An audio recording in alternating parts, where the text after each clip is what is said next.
கர்த்தருடைய பரிசுத்த நாமத்திற்கு மகிமை உண்டாவதாக. இந்த நல்ல நாளில் ஆதியாகமம் 4வது அதிகாரம் 2லேருந்து சில வசனம். ஆதாம் தன் மனைவியாகி ஏவாளை அறிந்தான். அவன் கர்ப்பவதியாகி காயினை பெற்று கர்த்தரால் ஒரு மனுஷனை பெற்றேன் என்றான். பின்பு அவனுடைய சகோதரனாகிய ஆபேலை பெற்றாள். ஆபேல் ஆடுகளை மேய்க்கிறவனானான். காயின் நிலத்தை பயிரிடுகிறவனானான். சில நாள் சென்ற பின்பு காயின் நிலத்தின் கனிகளை கர்த்தருக்கு காணிக்கையாக கொண்டு வந்தான். ஆபேல் தன் மந்தையில் தலையீற்றுகளிலும் அவைகளில் கொழுமையானவைகளில் சிலவற்றை கொண்டு வந்தான். ஆபேலையும் அவன் காணிக்கையையும் கர்த்தர் அங்கீகரித்தார். காயினையும் அவன் காணிக்கையையும் அங்கீகரிக்கவில்லை. அப்போது காயினுக்கு மிகவும் எரிச்சல் உண்டாகி அவன் முகம் நாடி வேறுபட்டது. பிரியமானவர்களே, இந்த வேதத்தின் நிகழ்வான இந்த வேத வாக்கியம் பலரால் பிரசங்கம் பண்ணப்பட்டது. ரொம்ப பூர்வீகமான ஒரு பிரசங்கம். பலர் பலவிதமாக பேசியிருப்பதை கேட்டிருக்கிறோம். இந்த நாளிலே ஒரு புதிய கருத்தோடு இந்த பகுதியை நான் உங்கள் மத்தியிலே கருத்தோடு, ஒரு நல்ல சத்தியத்தோடு, நல்ல ஒரு ஆழமான உபதேசத்தோடு தேவ ஆலோசனை கொடுக்க விரும்புகிறேன். காயின் நிலத்தின் கனிகளை கொண்டு வந்து காணிக்க கொடுக்குறான். காயின் அதை தான் அவனால் கொடுக்க முடியும். ஏன்னா அவனுடைய பிரயாசத்தினுடைய கனியை தான் கர்த்தருக்காக கொடுக்குறார். ஆபேல் தன் மந்தையில் உள்ள தலையிட்டதும் கொழுமையானதுமான நல்ல ஆடுகளை, மிருகத்தை அவன் காணிக்கையாக கொடுக்குறார். இவங்களுக்குள்ள இதை தான் கொடுக்கணும்.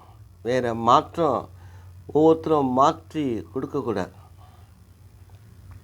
அதனால் இந்த காணிக்கை ஆபேலை ஆசீர்வதிக்கிறார். காயினை அங்கீகரிக்கவில்லை. முகநாடி வேறுபட்டது. எரிச்சல் அடைகிறான். காயின் ஆபேலை ஆசீர்வதித்தார். சரி, காணிக்கைனா என்னன்னு கேட்டால் எபிரேயர் பதத்தில் மின்கா, அதுதான் அதனுடைய எபிரேயர் பதம். ஆனால் இந்த பகுதியில் பார்த்தோம் கேட்டால் காணிக்கை கர்த்தர் கேட்டதாக இல்லை. காணிக்கை எனக்கு கொடுங்கன்னு சொல்லி ஆதி குடும்பமாகிய ஆதாம் ஏவாளுடைய வாழ்க்கையிலே கூட அவங்க கொடுத்ததாக தெரியல. கர்த்தருக்காக ஒரு காணிக்கை கொடுக்கணுன்னா ஒருவேளை ஆதாம் ஏவாள் கொடுத்துருக்கலாம். ஆனால் சரித்திரம் ஏதலை. ஏன்னா அதனுடைய பழக்க வழக்கம்தான் பிள்ளைங்களுக்கும் அந்த காணிக்கை கொடுப்பது பழக்க வழக்கமாக இருக்குது என்பதை நான் உணர்கிறேன். இந்த காணிக்கை அப்படின்னு சொல்லும்போது அந்த தேவனுக்கு பிரியமுள்ள ஒரு காணிக்கையாய் கொடுக்க வேண்டும். யாத்திரையாகமம் 25:2 வாசித்தால் அங்கே மன உற்சாகம் உள்ளவர்களாக, மனப்பூர்வமாக கர்த்தருக்கு காணிக்கை கேட்டு வாங்குங்கள். அந்த ஆசரிப்பு கூடாரத்தை நியமிப்பதற்காக கர்த்தர் அந்த மாடல் ஆலயத்தை மோசேக்கு காண்பித்து இஸ்ரவேலுக்கிட்ட இந்த காணிக்கை கேட்டு வாங்கு, அப்படி என்னென்ன வேணுமோ அதை சொல்கிறார். அப்படியே மனப்பூர்வமாக மன உற்சாகமாக காணிக்கை இஸ்ரவேல் ஜனங்கள் கொடுத்தார்கள். ஒருவேளை அதில் ஒரு முறுமுறுப்போ இல்லை எப்படி நம்ம கொடுக்குது, நம்ம எப்படி உயிர்த்தாழ பார்க்குறது அப்படின்னு யோசித்தாங்க என்று கேட்டால் அது வேணான்றார் ஆண்டவர். அனனியா சம்பிரால் அப்போஸ்தலர் 5ஆம் அதிகாரத்தில் அவங்க ஒரு பங்கை மறைத்து வைத்து இவ்வளோதான் எங்கள் நிலத்தின் அல்லது எங்களுடைய காணியாட்சியை வித்தம் என்று அப்போஸ்தலருடைய பாதத்தில் வைக்கிறார். பேதுரு விற்கும்போது உங்களுடையது தான், விற்கிறதுக்கு முன்னாலே உங்களுடையது தான், ஏன் பொய் சொல்கிறீங்கன்னு அவர் கடிந்து கொள்ளும்போது பரிசுத்த ஆவியானவர் அவங்களை கடிந்து கொள்கிறார். 2 பேரும் மரித்து போகிறாங்க. அந்த மாதிரி காணிக்க விரும்புகிறது கிடையாது. அப்போது ஆபேல் கொடுக்குற காணிக்கை மிருக காணிக்கை. ஒரு மனிதன் மிருகமாய் கொடுத்தால் அது பலி செலுத்த வேண்டும். மிருகமாய் இல்லாத காய்கறிகள் அல்லது பொருள், தங்கம் இவைகளை கொடுத்தால் அது பலிக்கு சம்பந்தம் இல்லை. ஆனால் அதுவும் ஒரு நல்ல பலி தான். ஏன்னு கேட்டால் அந்த பலியை குறித்து ஆண்டவர் சொல்லும்போது தகன பலி காளை ஏன் கொடுக்கலாம், ஆடும் கொடுக்கலாம், போஜன பதார்த்தங்களை கொடுக்கலாம், காட்டு புறாவை கொடுக்கலாம். அவங்க தகுதிக்கு ஏற்றால் போல காணிக்க கொடுக்குறாரு, கேட்குறார், சொல்கிறார். ஆனால் மனப்பூர்வமாக கொடுக்குற அந்த காணிக்கையே ஆண்டவர் முகர்ந்து என்ன நல்லவர் காணிக்க தகன பலியாய் அவர் சொல்கிறார். இந்த பலி மிருகத்தை சுடும் பொழுது நமக்கு தீஞ்ச வாசனை தான் வரும். கறி தீராங்க பாரு. ஆனால் இங்கே அதை சுகந்த வாசனையாக ஏற்றுக்கிறார் ஆண்டவர். அதாங்க இருக்குது. நம்ம வீட்டில் ஒரு துணி பார்த்திங்கன்னா ஏதோ துணி வாசனை வருதுன்னு சொல்லுகிறோம். இல்லை ஒயரு ஒவ்வொரு அதிகமான மின்சாரம் தாக்கம் படும் பொழுது ஒயர் பற்றிக்குது, ஷார்ட்டேஜ் ஆகும்போது பற்றிக்குது.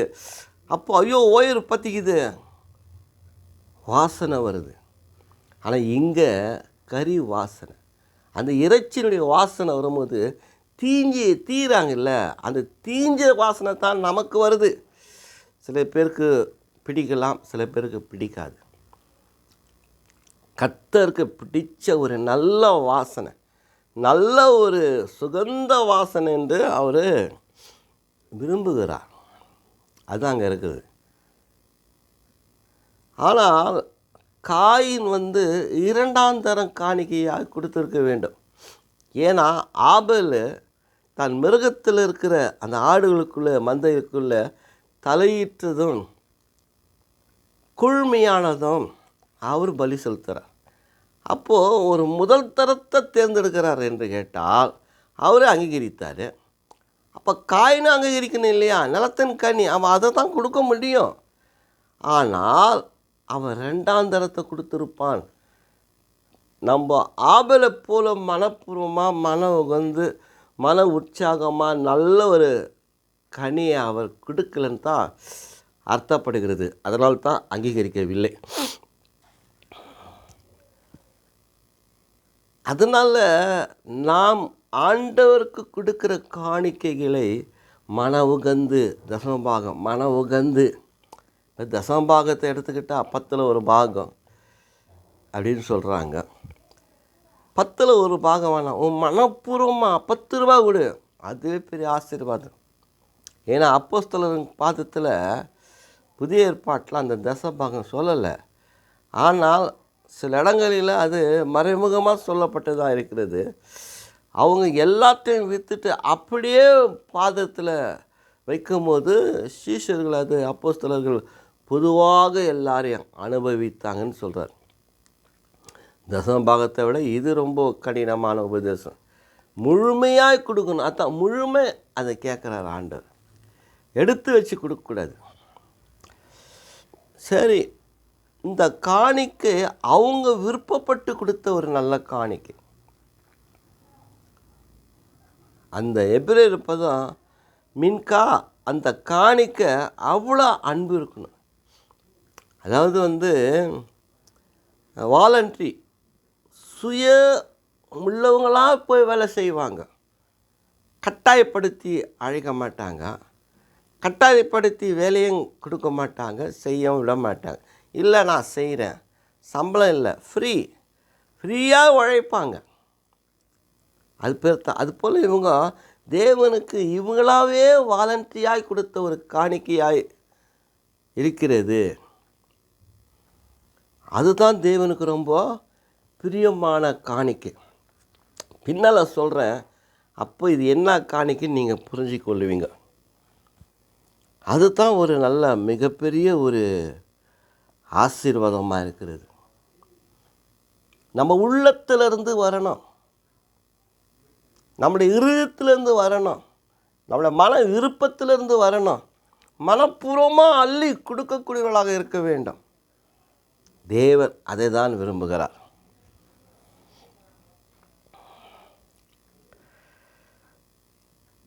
ஆனால் இதுக்கு இன்னொரு ஒரு தெளிவாய் நம்ம சொல்ல வேண்டும் என்று கேட்டால், இந்த காணிக்கை அப்படின்னு நம்ம எடுத்துக்கிட்டால் தமிழ் அகராதியில் அவர் என்ன சொல்கிறாருன்னா, அன்பளிப்பு அல்லது நன்கொடை. கோவில்கள், அதாவது ஆண்டவருடைய சன்னிதானத்தில் கத்தருக்காய் கொடுக்குற அந்த காணிக்கை, பெரியோர்களுக்கு செய்ய வேண்டிய கடமைகளில் ஒரு அன்பளிப்பு, மனப்பூர்வமாய் கொடுக்க வேண்டியது தான் அந்த உபகாரம், காணிக்கை, அர்ப்பணிப்பு, சமர்ப்பணம், தக்கினை, அதாவது ஒப்பு கொடுப்பது. தன்னை ஒப்பு கொடுத்து பலியை காணிக்கையாய் கொடுப்பது. இதுதான் சொல்கிறார். இதெல்லாம் பார்த்தோமா ஆங்கிலத்தில் ரொம்ப இன்னும் நல்லா அழகாக சொல்கிறார். இந்த மனப்பூர்வமாக மன உற்சாகமாக கொடுக்குற காணிக்கைக்கு இன்னும் வேதத்தில் சில அர்த்தங்கள் இருக்கிறது. கவனித்து கொள்ளுங்க. அதாவது 1 சாமுவேல் 17ஆம் அதிகாரம் 28-58. தாவீதுடைய தகப்பன் அண்ணன்மார்கள் யுத்தத்துக்கு போயிருக்கிறாங்க. என்னாச்சுன்னு தெரியல. ரொம்ப நாள் ஆனதை போய் விசாரிச்சுட்டு வாப்பான்னு அனுப்புகிறேன். அப்போது கோலியாத் என்ற ஒரு மனுஷன் தேவனாய் கர்த்தரை நிந்திக்கக்கூடியவனாக அவன் இருந்தான். இதை கேட்டவன தாவீதுக்கு மனம் வந்து போய் விருத்த சேதனை இல்லை. இவன் யார் நிந்திக்கிறதுக்கு? நான் ஜெயிப்பேன் இவன் என்றார். அண்ணங்காரன், என்னடா இங்கே வேலை இருக்கிறத கொஞ்சம் ஆடு, அத்தை போய் பாடுறான்னா இங்கே நீ பேசுகிறான் வீராப்ப, உன் ஆணவத்தை அடக்கு போ. வந்ததுக்கு ஒரு முகாந்திரம் இல்லையா? இருக்குது. அதுக்கு பாத்தியா கொண்டியா போயினேரு. வேறொரு பக்கம் போட்டான். இவனை ஜெயிக்கிறவனுக்கு என்ன கொடுப்பாங்க? பரிசு. ராஜாவுடைய மகளை கொடுப்பாங்க, வெகுமதி கொடுப்பாங்க. சரி, நான் போகிறேன். அப்போ ராஜாவினுடைய அந்த போர் வீரர் உடைகளை கொடுக்கும்போது என்னால் நடக்க முடியல, வேண்டானிட்டு சர்வசாதாரணமாக கூழாங்கல் எடுத்துக்கிட்டு அவர் போகிறாரு. அவன் பரியாசம் பண்ணுறான். ஆனாலும் நீ நிந்திக்கிற கர்த்தருடைய நாமத்தில் நான் வரேன். அப்படியே அந்த கூழாங்கலை சுற்றி நெத்தியை பார்த்து அடிக்கிறான். எல்லாம் முகக்கவசமே.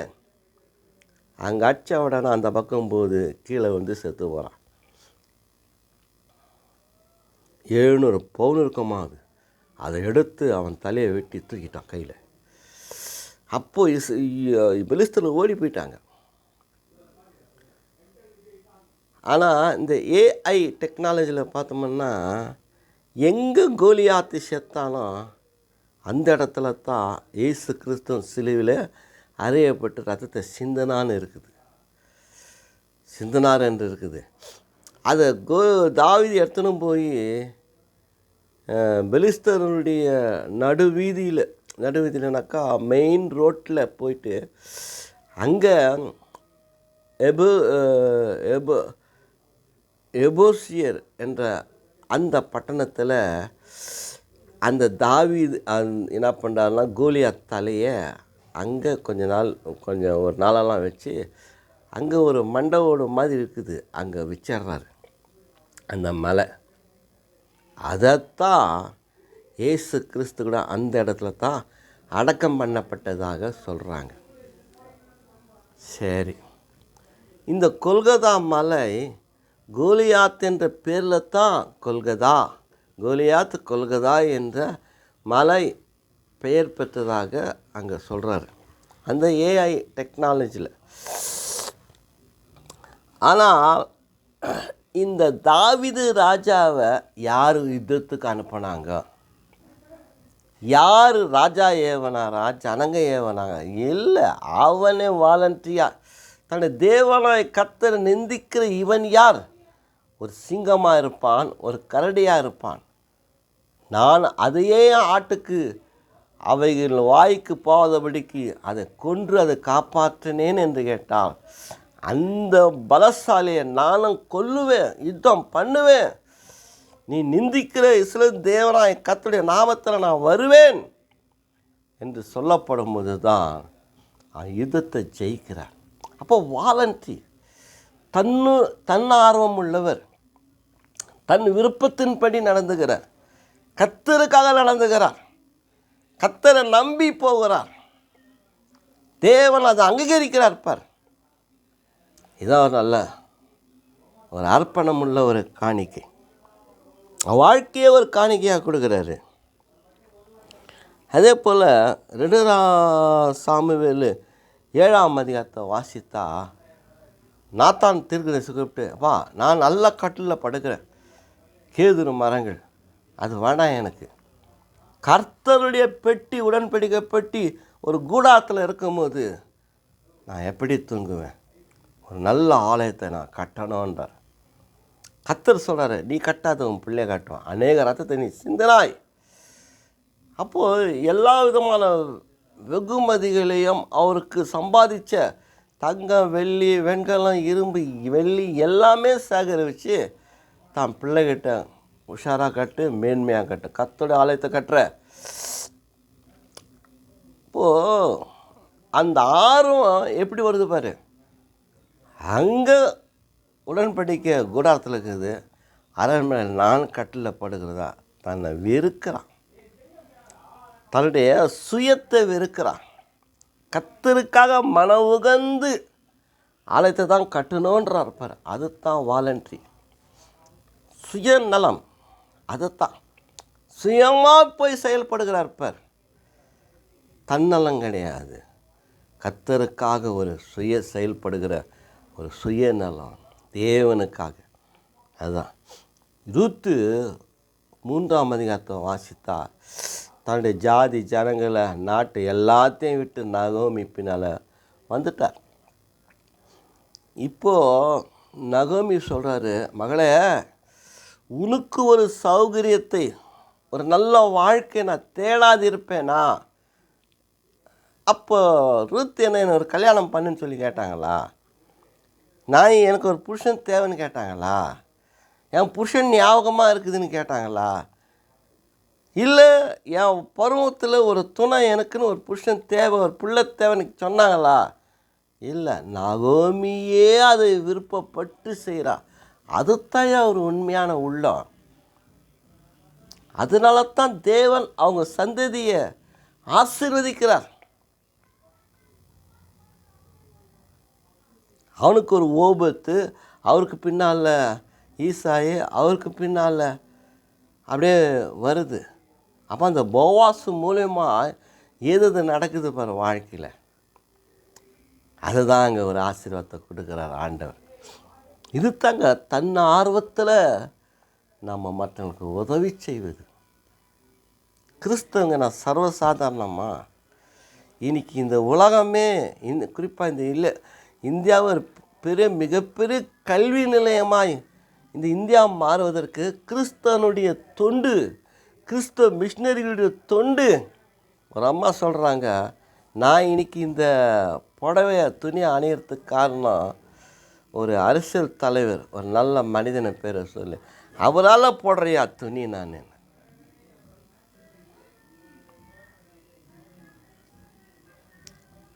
அவர் அந்த மாதிரி ஒரு இந்த அடிமைத்தனத்தினுடைய கொடுமைகளிலிருந்து ஏழை எளியோர் மக்களை காப்பாற்றுகிறார். மிஷினரிங்க வந்தாங்க, கல்வியறியை கற்றுக் கொடுத்தாங்க. உயர்ந்த வகுப்பை சேர்ந்தவங்க காலால் மிதிக்கத்தான் ஆரம்பித்தாங்க. அவங்க எப்பவுமே தன்னுடைய கால் கீழே தான் இருக்கணும். நல்ல ஆகாரம் இருக்கக்கூடாது, சாப்பிடக்கூடாது, நல்ல துணி போடக்கூடாது, தண்ணியெல்லாம் ஊற்றக்கூடாது. அந்த அளவுக்கு எவ்வளோ மெரிக்கணுமோ மெரித்து தன் கால் கீழே அடக்கி வச்சாங்க.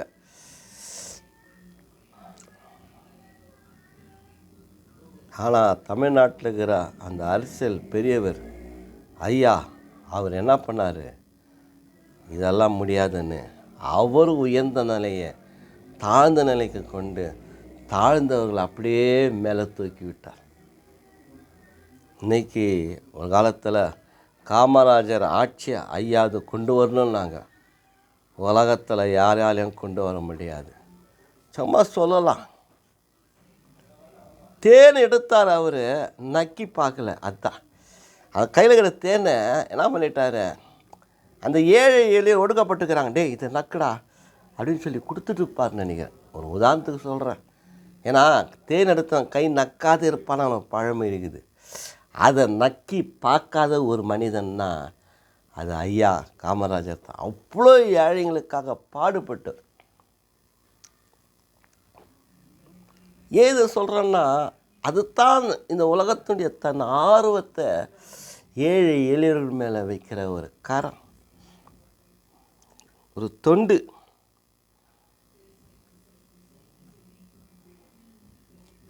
அதுபோல் தேவன் ஒரு நல்ல காரியங்களை செய்கிறார். மிருகம் அது கொடுக்குறாங்கன்னா அது பலி. அந்த பலிக்கு என்ன சொல்லுதுன்னா துசியா, எபிரேயர் பதம் துசியா. இந்த எபிரேயர் பதத்தில் என்ன சொல்கிறாருன்னு கேட்டால், அந்த மிருகத்தை அவர் பலி செலுத்தியே தீரணும். ஏன்னா மிருக காணிக்க போக்காடாக விட்டு இருப்பாரா, விடலை. அதான் அந்த ஏஐயில் சொல்கிறாரு, அந்த டெக்னாலஜியில் இல்லை, பலி செலுத்தி இருப்பார். அது ஆபலுக்கு நல்லா கை வந்த கலை. கிட்டத்தட்ட 2.5 மில்லியன் வருஷத்துக்கு முன்னால், சுமார் 10,000 ஆண்டுகளுக்கு முன்னால் நடக்கிற நிகழ்வு இது. அப்போது கற்காலம், கத்தியெல்லாம் கிடையாது. அந்த கல்லால் அந்த ஆட்டை அறுப்பதற்கு, அது தோல் உரிப்பதற்கு, ரத்தத்தை எடுத்து ஊற்றுறதுக்கு கல் தான் உபயோகப்படுத்துவாங்க. கல்லை ஒடிப்பாங்க. சின்ன சின்ன கல் இருக்கும், பிசுறு. அதைத்தான் ரோமருங்க அந்த ஜாட்டியில் மனையில் கட்டிட்டு அடிப்பாங்க. இரும்பு கொக்கி கட்டினாங்கன்னா அதை அடிக்கிற அடியில் இரும்பு உள்ளே நுழைஞ்சிடும். அப்படி இழுத்தாங்கன்னா உள்ளே இருக்கிற எலும்புங்க கூட உடையும். ஆனால் அது சரிப்படாது. எலும்புகள் முறியப்படாதது. நீதிமான் எலும்பு முறியப்படலை. இயேசு கிறிஸ்துடைய சரீரம் மரணம் அப்படி தான், ஒரு எலும்பு கூட முறியப்படலை. அந்த ஆணி அடித்தாங்க, தலை விழுந்துடுச்சு. ஈட்டி குத்துனா தலை விழுந்துடுச்சு. எலும்பு முறியப்படலை. சரி, அதுபோல் இந்த கல் இப்போது ஒரு 4-5 ஆடு கொடுத்துருப்பார். எப்படியோ இந்த வெள்ளாடு கொஞ்சம் அடங்காதது. அது ஓட்டின்னு போனால் ஒன்று அப்படி போகும், ஒன்று வலது பக்கம் இடது பக்கம், ஒன்று நேராக போகும், ஒன்று திரும்பி போகும். அதெல்லாம் ஓட்டின்னு போகிறோம் பலி செலுத்துறதுக்கு. அந்த காலத்தில் கயிறு இருந்துச்சே இல்லையோ தெரியல, ஓட்டின்னு தான் போவாங்க. சரி, அங்கே போய் என்ன பண்ணாருன்னா, ஒரு ஆடாய் அதை போய் கல் எடுத்து அதை கழுத்து அறுக்கிறாரு. அது துடிக்குது அந்த ஆடு. என்ன பண்ணுறாரு, அது சரியாக அறுக்கலையே. கல் அப்படியே அந்த கழுத்தை நசுக்கியிருப்பான், அப்படி குத்தி இருப்பார். குத்துனாரோ அதை கல்லில் கிழிச்சாரோ அதோட ரத்தம் பலிப்பிடத்துலேயும் அது தெளிக்கப்பட்டதாய் மாறிடுச்சு. இவன் உடம்பெல்லாம் கூட அது சதறுண்டு போயிடுச்சு. அப்படி அத்தை துடிக்க துடிக்க அந்த கல்லால் அறுத்தம் குத்தியும் பலி செலுத்துகிறான். இப்படி சில ஆடுகளை செலுத்தும் போது அப்புறமா எல்லாத்தையும் போட்டு நெருப்பி வச்சு கொளுத்தும் போது என்ன நடக்குது? கறி வாசனை வருது, இறைச்சி வாசனை. ரெண்டாவது உடம்பு முகமெல்லாம் அப்படியே பச்சை, அந்த ஆட்டினுடைய ரத்தம் அகோரமாக இருக்கிறான்.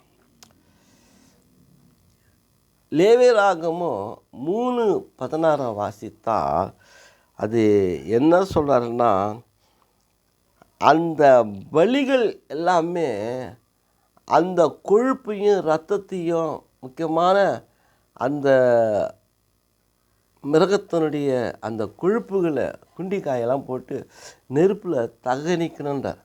ஆசாரியனுக்கு அதுதான் வேலை. அவர் மூக்குக்கு அந்த இறைச்சின வாசனை போய் போய் போய் போய் இறைச்சின வாசனையாகவே ஆயிட்டுருக்குன்னு நினைக்கிறேன். அதுதான் அங்கே அந்த மாதிரி பலி செலுத்தியிருப்பார் அப்படின்னு சொல்கிறாரு. எபிரேயர் 11:4 வாசித்தால் ஆபேல் மேன்மையான பலி கொடுத்தாரு. அதிலும் மேன்மையான நல்ல பலியிலையும் ஒரு மேன்மையான பலியை செலுத்தினாருன்னு தான் சொல்லுது. அதனால் தேவன் அவரை குறித்து சாட்சி கொடுக்குறாருன்றார். கர்த்தருக்காக கொடுக்குற அந்த பலி அவ்வளோ விருப்பமுடையதாக இருக்க வேண்டும். அதுதான் இங்கே வேதம் சொல்லுகிறது. சில இடத்துல அந்த விருப்பம் இருக்காது. சரி கொடுத்துரு, 50 இல்லைப்பா 40 வச்சுக்கோ, என்ன மாதிரி மனசு வரல. அதனால் 1000 ரூபானா ஒரு 1050, இது 1000னாக்கா ஒரு 900 வச்சுக்கோ. சரி ஒரு 50 ரூபா கம்மி பண்ணி கொடு, அப்படி தான் வாங்குவேன், அப்படி தான் கொடுப்பேன். மனம் உகந்து கொடுக்குற காணிக்கை தான் கர்த்தர் ஏற்றுக்கொள்ளக்கூடியவராக இருக்கிறார். அண்ணாள் கர்த்தரிடத்தில் போய் கேட்டார், எனக்கு ஒரு குழந்தை கொடுன்னு. 1 சாமுவேல் 1ஆம் அதிகாரத்தில் குழந்தை பிறந்தோன்னா ஆம்பளை பிள்ளை. அவர் எத்தனை போய் ஆண்டவர் சமூகத்தில் அந்த ஏலியா ஆசாரியர்கிட்ட இதுக்கு தான்ப்பா கேட்டேன், இவனை வச்சுக்குன்னு கர்த்தருடைய வேலையை செய்துக்கிட்டோம். சரி, கர்த்தர் கேட்டாரா இந்த அம்மா கிட்ட, எனக்கு உன் பிள்ளை எனக்கு காணிக்கையாக கொடுன்னு? இல்லை. ஆனால் பழைய ஏற்பாட்டு அந்த யாத்திராகமத்திலேருந்து உபாகமம் வரைக்கும் வாசித்தா தலைப்பிள்ளைகள் கர்த்தருக்காக கொடுக்கணுன்றாங்க. அந்த வசந்த பிரகாரம் பார்த்தா இவங்க மன உகந்து கொடுத்துட்டாங்க. அதான் விருப்பமுள்ள ஒரு காணிக்கை. அதாவது கிதியோன்னு இல்லை, இவர் நியாயபதிகள் 4:6 வாசித்தா பாராக்கை பார்த்து தெபுரால் ஒரு தீர்க்கதரிசி, அம்மா நீ அவனை போய் கொல்லுன்றார். நீ வராவிட்டால் நான் வரமாட்டேன்னார். அப்போது நானும் வரேன், ஆனால் மேன்மை வந்து ஒரு ஸ்திரீக்கு தான் போச்சுன்னார். அப்படின்னா என்ன அர்த்தம்? மன்னிக்கணும், என்னடான்னா அந்த ஸ்திரீயானவள் என்ன பண்ணுறாங்கன்னா, யாகல் என்ன பண்ணுறாருன்னா, அது எபேரியின் மனைவி அந்த அம்மா போய் அந்த சிசரா என்ன பண்ணுறாரு, ஓடி வர்றதை பார்த்து கூப்பிட்டு வா நான் அடக்கலம் கொடுக்குறேன்னு சொல்லி வீட்டில் போய் பாலை கொடுத்து நீ படுத்துக்கொன்னு சமகாலத்துக்கு மேலே போட்டுடுறா. கொஞ்ச நேரம் கழிச்சு நல்லா தூங்கி இருக்கும்போது ஆணி எடுத்து தலையில் அடித்து கொன்னுடுறாங்க.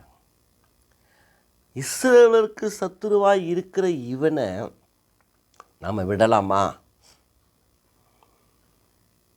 போட்டு தள்ளிட்டா.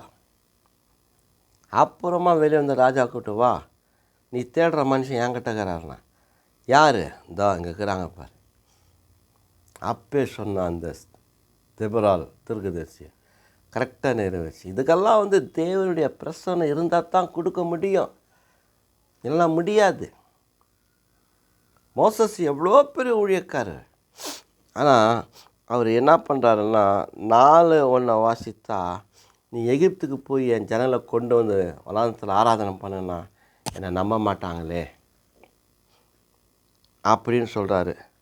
3:13 வாசித்தா, உன் நாம என்னன்னு கேட்பாங்க. என்ன சொல்லட்டோன்றார். நான் இருக்கிறதாக இருக்கிறேன்னு சொல்லு. சரி. 4:10 வாசித்தா, ஐயா எனக்கு பேச வராது, மந்த நாவு திக்கு வாயம் மந்த நாவுமாகுது, என்னை விட்டுடுன்றாரு. இன்னொன்று சொல்கிறாரு, நீ யாரோ ஒருத்தர் அனுப்புறதுக்கு உனக்கு சித்தமாக தான் அனுப்பு, என்னை விட்டுடுன்றார். ஆண்டவருக்கே பொறுக்க முடியல கோபம். ஏன்னா அவருக்கு தேவை மோசஸ் தான். கட்டாயப்படுத்தி வாலண்டியர் ஆகிட்டுன்னு போகிறார். இவர் வாலண்டியாக கூப்பிட்டோன்னு போல.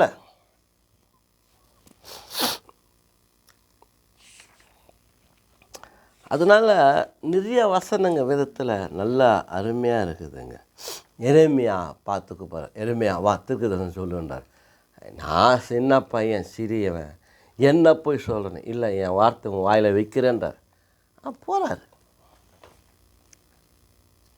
மத்தேயு 8:19-26 வாசித்தால் ஒரு பரிசேயன் சொல்கிறான், ஆண்டவரே நீ எங்கே போல நான் உன்னோடு இருக்கிறேன்றார். தலசாய்க்கு மனுஷகுமார கணக்கு தலசாய்க்கு இடம் இல்லைப்பான்றார். வேறொருத்தனை கூப்பிட்றாரு, ஐயா நான் போய் எங்கள் தகப்பனை அடக்கம் பண்ணிட்டு வந்துடுறேன்றாரு. இல்லை நீ வா, மருத்துவர் அடக்கம் பண்ணட்டோன்றார். அவருக்கு பிரியமானதை அவர் செய்து வாங்கிக்கிறார், சொல்லி வாங்கிக்கிறார். நீ நம்ம என்ன போக்கு குறைச்சனை ஒத்துக்க மாட்டார். இல்லை நீ தான்ப்பா வேணும் வான்றார். யோனா நினைவுக்கு போனால் தர்ஷீசுக்கு போனார். விடலையே, மீன் வயிற்றில் போட்டு ஆனால் ஒரு குலுக்கிட்டு திரும்பி கரையை விட்ட உடனே பாதாளத்துலேருந்து கூப்பிட்டாயா, மன்னிச்சிக்கோ தோத்திரம், எங்கே பாதாளத்தில் மீன் வயிற்றில், சரி போய் சொல்லு 40 நாளில் வந்து நினைவுப்பட்டான் நான் அழியும். துடிஞ்சு போய் சொல்கிறாரு, வேறு வழி இல்லை. கர்த்தர் அவருக்கு பிரியமாக இருந்ததுனால அவர் இட்டுன்னு போகிறார். அது வேறு விஷயம். ஆனால் நாமாய் போனோம்னா நமக்குள்ள ஒரு மன விருப்பம் இருக்க வேண்டும், நமக்குள்ள ஒரு மன உற்சாகம் இருக்க வேண்டும். இப்படி இருந்தால் தான் வாழ்க்கையில் தேவன் நம்ம அங்கீகரிப்பார். கிதியோனை கூப்பிட்டாரு, வாப்பா மீதியான்கிட்ட போகலாம். என் ஆண்டவரே, எகிப்துலேருந்து எங்கள் பிதாக்கள் கொண்டு வந்தாருன்னாரு. அவர் இப்போ எங்கே, எந்த அற்புதங்குது, ஒன்றுமே இல்லைன்ட்டார். இல்லை நான் இருக்கிறேன் வாப்பான்னார். போகும்போது, ஆண்டவரே ஒரு சோதனை நான் வைக்கணும், பனி என் ஆட்டுத்தொழும்பில் படணும், வெளி இடத்துல இருக்கக்கூடாது. இன்னொரு டைம் வெளி இடத்துல இருக்கட்டும், ஆட்டுத்தொல் இருக்கக்கூடாதுன்னார். அப்படியே கர்த்தர் செய்தார். இவங்கெல்லாம் போக்கு சொல்லி குறைய சொல்லி சோதித்து போகிறாங்க. ஆனால் ஆதி மனிதனுடைய பிள்ளையாகிய ஆபேல் ஒரு மனவுகந்து கர்த்தருக்கு அர்ப்பணம் பண்ண இருப்பார். தாவீது அரசன் ஆண்டவருடைய ஆலயத்தை கட்ட, கோலியாத்தை அடிக்க தன் ஆர்வத்தோடு இறங்கி யுத்தம் பண்ணினான். ஆண்டவருடைய ஆலயத்தை கட்டவும் பிரயாசப்பட்டான். அதுதான் தேவனுக்கு கொடுக்குற ஒரு முழு அர்ப்பணம். அதுபோல் அதனால தான் அந்த ஆபேல் கொடுத்த காணிக்கை ரொம்ப அருமையான காணிக்கை, ஒரு மனவுகந்து கொடுக்குற ஒரு காணிக்கை. நாம் அப்படி இருக்க வேண்டும். ஆனால் காயினை ஏன் அங்கீகரிக்கலைன்னா, ஆபேலை போல் முதல் தரமான குழுமையான அந்த மாதிரி ஒரு நல்ல கனியை பார்த்து 1-2 கொடுத்துருந்தா தேவன் அங்கீகரிச்சுப்பார். அவன் மனசு சரியில்லை, அவன் எண்ணங்கள் சரியில்லை, ஆனால் உள்ளமே பாவத்தில் நிறைஞ்சி இருக்குது. அதனால தான் ஆண்டவர் சொல்கிறாரு, என்னன்னு சொல்கிறாருன்னா, காயினுக்கு எரிச்சல் உண்டாகி முகம் மாறுபட்ட முகமாய் மாறிவிட்டது. நன்மையான எண்ணம் இல்லை, பாவமுள்ள மனசு, அவன் வாசலிலே பாவம் இருக்குது, ஆசை இருக்குது, அவன் ஆண்டு கொள்ளுவான். ஆனால் ஆபேல் அப்படிப்பட்டதில்லை. சாபம் இல்லை, ஆசீர்வாதம். ஆனால் இந்த காயின் கொடுத்த அந்த மன விருப்பமில்லாத நல்ல கனியை இல்லாத ரெண்டாம் தரமாக கொடுத்ததுனால சாபத்தை பெற்று அலைந்து திரியக்கூடியவனாக மாறிவிட்டான். எனக்கு தெரிஞ்சது, ஒரு ஊழியத்தில் ஒரு அம்மா காணிக்கை கொடுத்தாங்க. என்ன ஜெபம் பண்ணாங்க தெரியுமா? ஆண்டவரே, கர்த்தருக்காக நான் காணிக்கை கொடுக்கல, எங்கள் ஃபாதருக்காக கொடுக்குறேன்னு சொல்லி ஜெபம் பண்ணிட்டார்.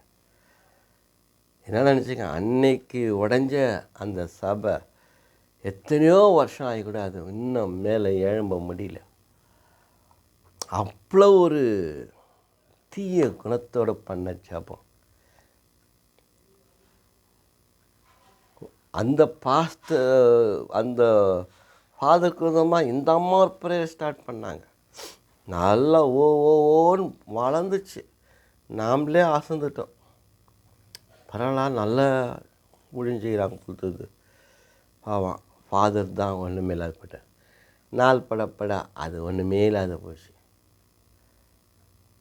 எவ்வளோ ஆத்துமாக்கள் உள்ள சபை சுக்குநூறாக உடைஞ்சது. எதுக்கு சொல்கிறேன்னா, கர்த்தருக்காக இல்லை, மனுஷனுக்காக. நம்ம கண் எதில் இருக்கிற ஒரு ஏழப்பட்ட ஊழியக்காரருக்கு எதுவுமே கொடுக்க மாட்டாங்க. என் நண்பர், அவர் ஒரு ஃபாஸ்டரு, கண் கலங்கின்னு இருந்தார். எதுக்கோ போய் பார்க்கணுன்னு போனேன். என்னையா கண் கலங்கி ஒரு மாதிரி கேட்குறேன். அதையா கேட்குறேன்? நீங்கள் ரொம்ப ஏழப்பட்டவங்க. நம்ம சர்ச்சுக்கு வரணுன்னா சாப்பாடு போடணும், போக்குவரத்து சார்ஜ் கொடுக்கணும். வீட்டில் ரொம்ப கஷ்டம் ஆயிடுச்சுன்னா ஓடி வருவாங்க. ஐயா, இந்த மாதிரி உடம்பு சரியில்லை, பணம் வேணும் ஐயான்னு கொடுப்பேன். இன்னொரு டைம் வருவாங்க, சாப்பாடு இல்லையா, சாப்பிட்டு ஒரு 2-3 நாள் ஆயிடுச்சு ஐயா, நல்ல ஆகாரம், காசு கொடுப்பேன். இப்படியே பல வருஷமாக ஓடின்னு இருக்குது. அவரும் கொடுத்துன்னுக்கிறார். ஒரு நாள் அந்த ஐயா அந்த அம்மா வந்தாங்க. ஐயா, ஏதோ கஷ்டப்பட்டு நான் சேமித்து வச்சு அப்படியெல்லாம் பார்க்கும்போது ஏதோ ஒரு பொருத்தனை பண்ணிட்டேன். ஒரு பெரிய ஊழியக்காரருக்கு காணி கொடுக்கணும், ஒரு 50,000 ரூபாய் அனுப்பிட்டேன். என்னை உடனேலாம் 50,000 வாங்கிக்கின்னு மாதம் 10,000 ரூபாய் அனுப்புன்னு ஒரு 10 செக்கு கொடுத்து அனுப்பிட்டார். போஸ்ட்டில் வருது. நியாயம் கேட்க வந்தார். என்ன ஆகும், அந்த போதகர் கண் கலங்கிட்டு, ஏண்டா உனக்கு நான் சாப்பாடு கொடுக்கணும், போக்குவரத்து செலவு கொடுக்கணும், சிக்கானா மெடிக்கல் ஃபீஸ் கொடுக்கணும், அப்புறமா கஷ்டத்துக்கு உதவி செய்யணும், இப்படியெல்லாம் நான் செய்தேன். எனக்கு ஒரு 5,000 ரூபாய் கொடுத்தீங்கன்னா எவ்வளோ மனசு குந்துட்டு இருக்குமே. அப்போ சொல்கிறார் அவர், நாலுலேருந்து என் ப்ரேயர் ஹவுஸுக்கு வராது. என்னையா சொல்ல, போ அங்கே கொடுத்து 50,000 ரூபா அந்த பெரிய ஊழியக்காரர்கிட்ட போய் இரு. சின்ன சின்னதெல்லாம் நாங்கள் செய்யணும், எங்களுக்கு எவ்வளோ போடுவேன்? 5 ரூபா 10 ரூபா போடுவேன், மிஞ்சி போனால் ஒரு 50 ரூபா போடுவேன். இல்லைன்னா அந்த 5 ரூபா 20 ரூபா 10 ரூபா தான் போடுவேன். என்கிட்ட 200 ரூபாய்க்கிட்ட வாங்கிட்டு போவேன். வானாயா, இந்த மாதிரி ஊழியம் எனக்கும் வேணாம், இந்த மாதிரி விசுவாசியம் வேணாம். அடுத்த வாரம் நீ என் சர்ச்சில் காலை வைக்காத, போடா வெளியேறினாராம். நடந்த கதைங்க இது. நாம் கொடுக்குற அந்த அர்ப்பணம், அந்த தர்ப்பணம், அந்த அன்பளிப்பு, அந்த நன்கொடை, தேவனுக்காக கொடுக்குற உகந்த காணிக்கை எப்படிப்பட்டதாக இருக்கிறது? ஆபேலை போல மனம் உகந்து உற்சாகத்தோடு மனப்பூர்வமாக அள்ளி கொடுக்கக்கூடியவர்களாக இருக்கணும். கர்த்தருக்கு அது உங்களை ஆசீர்வதிக்கிறார். அதான் இஸ்ரவேல் ஜனங்கிட்ட கேட்குறார், மன உற்சாகத்தோடும் மன விருப்பத்தோடும் கொடுக்குறவங்கிட்ட காணிக்கை கேட்டு வாங்கன்றாங்க. வாரி கொடுத்தாங்க பாரு காணிக்கை. ஆசரிப்பு கூடாரம் உருவானது. அதில் வேலை செய்தாங்க, கூலியெல்லாம் பார்க்கல. அதுபோல் நான் உங்களுக்கு சொல்கிறது, ஆபேலை போல தேவனுக்கு ஒரு பிரியமுள்ள காணிக்கை, அது எதனா இருக்கட்டும், அவங்கள போல் செய்ய முடியாது. உங்கள் விருப்பத்தின் பிரகாரம் உங்களுக்குள்ளதை காணிக்க மனப்பூர்வமாக மன உற்சாகமாக கொடுங்க. கர்த்தருடைய ஆசீர்வாதத்தை அங்கீகரிப்போம், பெற்றுக்கொள்ளுங்க. இயேசு கிறிஸ்து யார்? அவர் சொல்கிறாரு, என்ன அழகாக சொல்கிறார் பாருங்க. அவர் கூட தன் ஆர்வத்தோடு தான் இந்த பூலோகத்தில் வந்து சிலுவையை சுமந்தார்.